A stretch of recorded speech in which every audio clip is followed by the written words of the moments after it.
Mahigit 2,000 na po ang naitalang sunog sa bansa simula Enero hanggang ngayong ika-4 na araw ng Fire Prevention Month.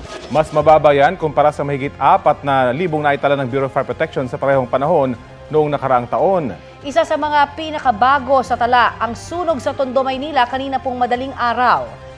Kandila ang pinaniniwalaang sanhi ng apoy. Balita hatid ni EJ Gomez.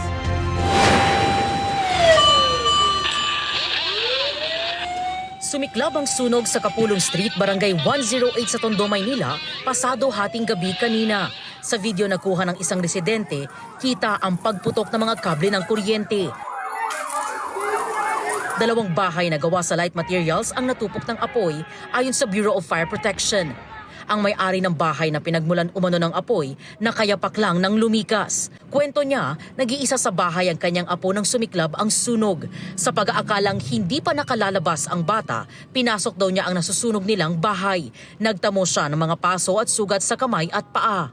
Yung bata, nasa loob. Eh, siyempre, nang pagkakalam ko nasa loob wala pa rin umaakyat. Ngayon, inakyat ko ngayon. Tinanong ko yung kutsi na inuhiga niya, wala. Kaya nga nasunog yung kamay ko. May tumulong lang sa akin doon sa may hagdan na hilain ako pababa. Sabi niya, walang kuryente sa kanilang bahay kaya gumagamit sila ng kandila na posibleng pinagmula ng apoy. Wala na raw na isalbang gamit ang pamilya.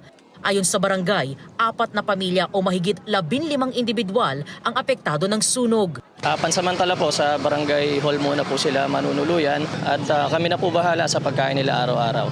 Nandyan din naman po ang MDSW at DSWD para po sa mga karagdagang tulong po. Abot sa 4 na BFP fire trucks at 50 volunteer fire trucks ang rumisponde sa sunog na agad na apula bago mag-alauna ng madaling araw. Kung mapapansin niyo po, light materials yan, pero dahil sa tabing karsada, madali po siya naapula. Patuloy ang investigasyon ng BFP sa sanhi ng apoy, gayon din sa halaga ng pinsala. EJ Gomez, nagbabalita para sa GMA Integrated News.